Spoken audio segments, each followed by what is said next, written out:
Fellow Kenyans, our debt is about 50% of our GDP. Of that amount, less than half of it is in foreign currency. Our debt has grown almost proportionately to our GDP. Every year, since the start of my administration, we have consistently made adequate budgetary provisions to service the debt. I want to assure every Kenyan that at no point has the country been at risk of default or shown any inability to pay its creditors. Fellow Kenyans, that the borrowing my administration has undertaken, both from domestic and international creditors, has been solely to finance the most aggressive development agenda in Kenya's history.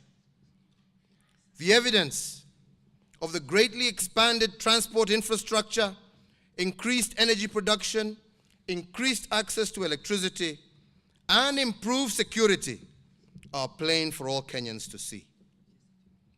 As a responsible government, serious about creating jobs, we have to have the right environment to attract investment. That investment, in turn, will lead to jobs and an end to poverty. It will bring new economic opportunities across the country, especially to previously marginal areas, as I mentioned, Marsabit, Turbi, amongst others.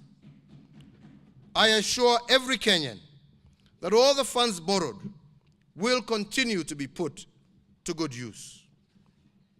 Like a farmer who must sow their seeds before they can expect a harvest, our investment in infrastructure will be the seed that will produce the harvest of faster economic growth and more jobs for our people. Kenyans are ready and anxious for an economy that is world-class in attracting the investment that will turn us into a manufacturing powerhouse. My administration understands the scale of change our people need to improve their lives, and thus our aggressive investment. At core, let us remember that these investments are for Kenya's future.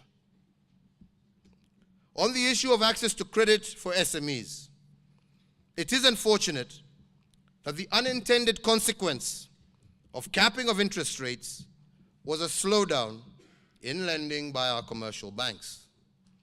This is an issue that concerns us and is one that I am actively seeking to resolve so that credit can start to flow again to the real drivers of our economy.